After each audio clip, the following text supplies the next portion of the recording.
اعوذ باللہ من الشیطان الرجیم بسم اللہ الرحمن الرحیم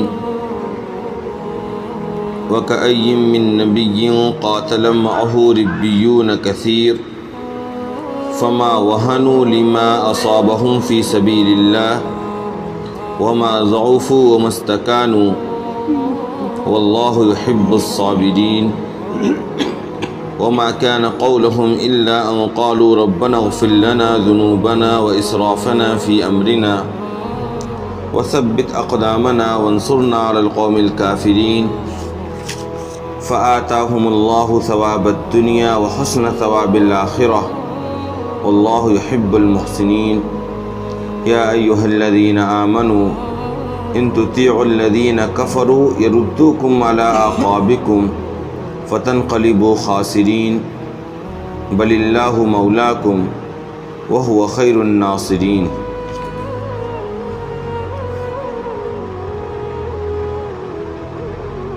اور کتنے ہی نبی ایسے گزرے ہیں کہ ان کے ساتھ اللہ والوں نے جنگ میں شرکت کی ہے، نتیجتاً نہ ان لوگوں نے ہمت ہارا ان اسباب کی وجہ سے یا ان تکلیف کی وجہ سے جو ان کو اللہ کے راستے میں پہنچی، نہ وہ کمزور ہوئے نہ وہ جھکے، اور اللہ تبارک و تعالی ثابت قدم رہنے والوں کو پسند فرماتا ہے۔ اور ان کے منہ سے صرف یہی بات نکلتی تھی کہ اے ہمارے رب، ہماری گناہوں کو معاف فرما دیجئے اور ہمارے معاملات میں جو ہم سے زیادتیاں ہوئی ہیں اس کو معاف کر دیجئے اور ہمارے قدموں کو ثابت رکھیے اور کافر لوگوں پر ہم کو فتح عطا فرمائیے۔ چنانچہ اللہ تبارک و تعالیٰ نے انہیں دنیا کا بدلہ عطا کیا اور آخرت کا بہترین بدلہ بھی، اور اللہ تبارک و تعالیٰ نیکوکاروں کو پسند کرتا ہے۔ اے ایمان والو، اگر تم ان کافروں کی اطاعت کرو گے تو وہ تم کو الٹے پاؤں لوٹا دیں گے، پھر تم لوٹو گے نقصان اٹھا کر، بلکہ اللہ تمہارا مددگار ہے، بلکہ اللہ تمہارا دوست ہے اور وہی بہترین مددگار ہے۔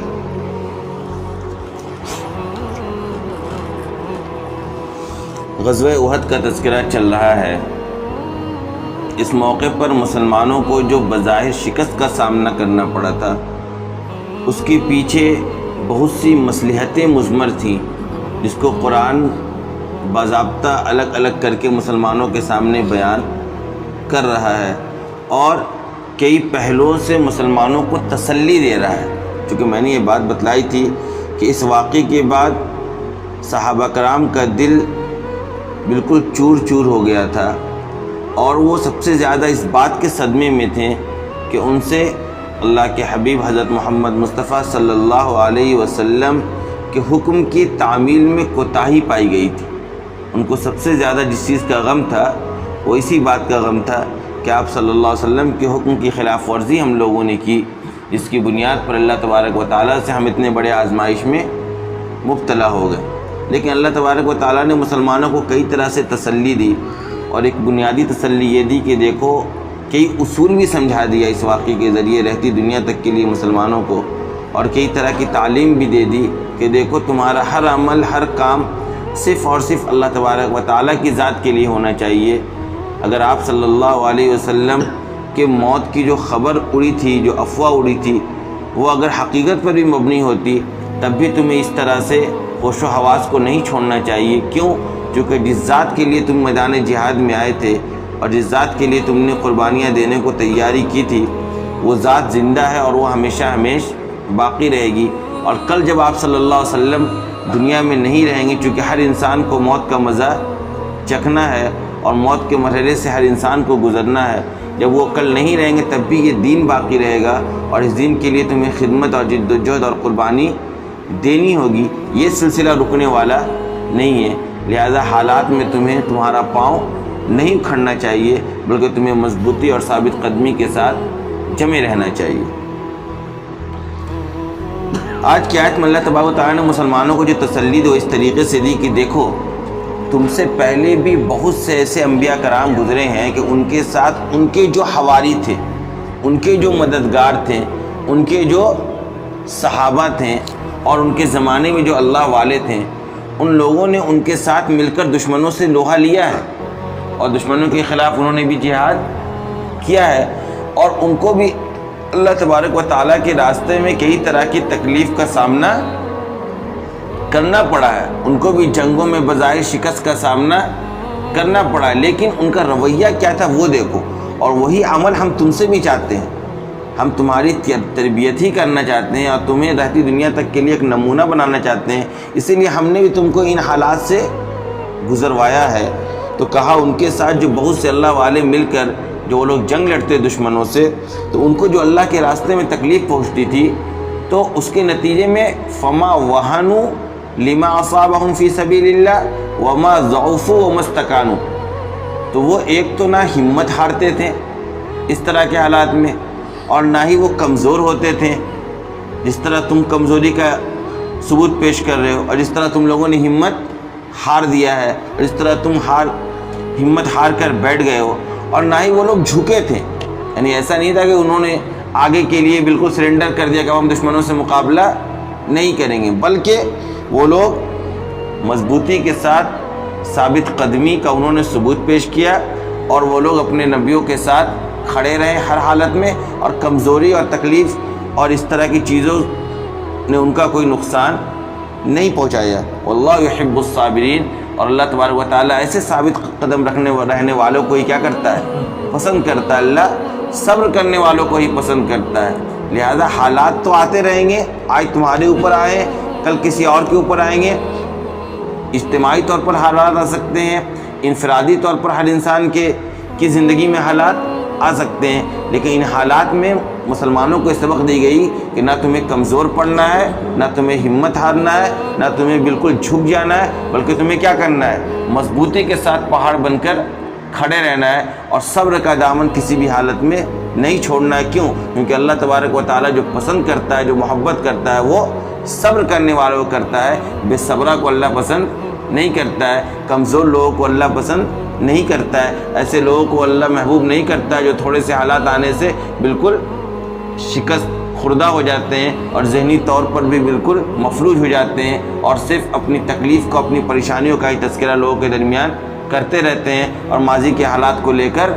پکڑ کر بیٹھے رہتے ہیں۔ بلکہ پیچھے اللہ تبارک و تعالیٰ مسلمانوں کو یہ عمل بتلایا کہ دیکھو جب بھی حالات آئیں تو ماضی میں کیا غلطیاں ہوئی ہیں اس سے سبق حاصل کر کے مستقبل میں کامیابی کے لیے تمہیں کوشش میں لگ جانا ہے۔ مستقبل ماضی کے ہی حالات کو اور انہی پریشانیوں کو لے کر بیٹھے نہیں رہنا ہے، اور اسی کا ہمیشہ تذکرہ نہیں کرنا ہے، اور اسی کا فکر اپنے اوپر سوار کر کے اپنے آپ کو رنجیدہ اور غمگین نہیں کرنا ہے۔ بلکہ آگے اللہ تبارک و تعالیٰ نے کہا کہ دیکھو یہ جو ماضی میں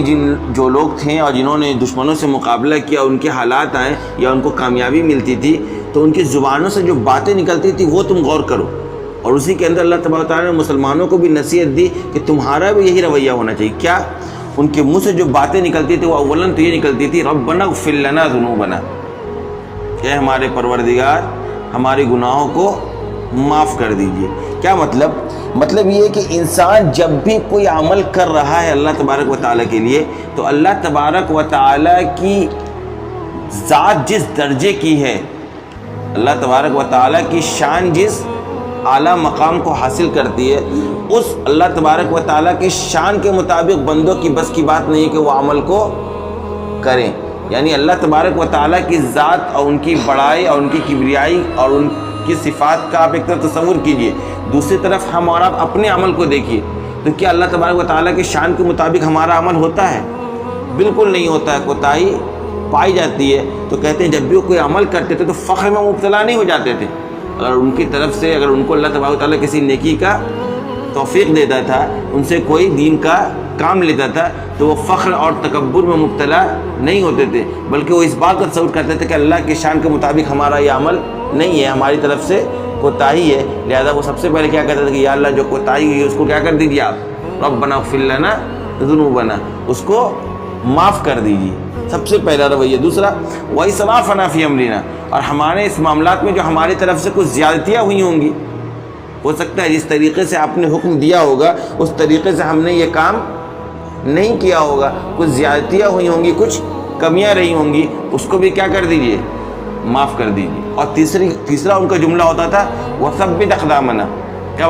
مطلب یہ ہے کہ جو بھی اے اللہ ہمارے قدموں کو آپ ثابت رکھیے، یعنی ہمیں ثابت قدم بنائیے۔ یہ دعا اس بنیاد پر وہ کیا کرتے تھے، چونکہ انسان کوئی بھی نیک عمل کرتا ہے تو اللہ تبارک و تعالیٰ کی توفیق سے کرتا ہے۔ اللہ تبارک و تعالیٰ کسی بندے کو جب سعادت بخشتے ہیں نیک عمل کرنے کا، تب اس کی طرف سے نیک عمل سرزد ہوتا ہے۔ لیکن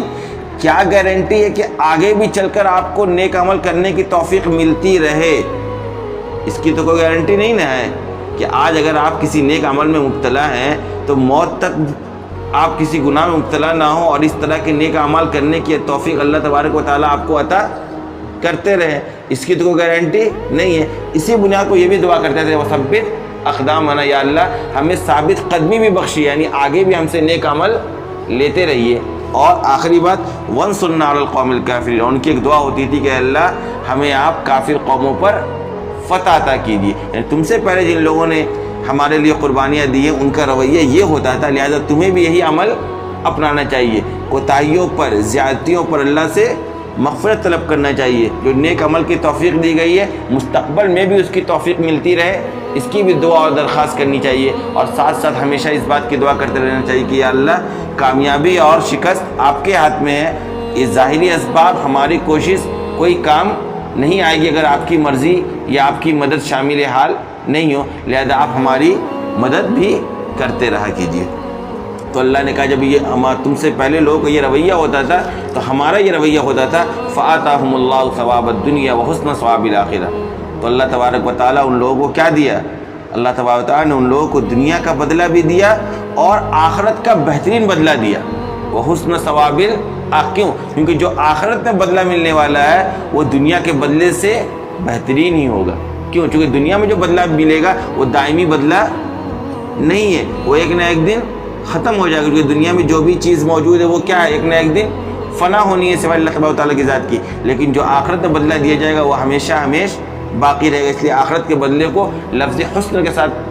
ذکر کیا گیا، وہ حسن ثواب الآخرہ، اور آخرت کا بہترین بدلہ بھی اللہ تبارک و تعالیٰ نے ان لوگوں کو دیا، بلکہ واللہ یحب المحسنین، اور اللہ تبارک و تعالیٰ نیک لوگوں کو پسند بھی کرتا ہے اور ان کو محبوب رکھتا ہے۔ اس کے بعد والی آیت کا ایک شان نزول ہے جس میں یہ کہا گیا کہ اے ایمان والو اگر تم کافروں کی اطاعت کرتے رہو گے تو نتیجہ یہ ہوگا کہ وہ تم کو تمہارے پہلے دین کی طرف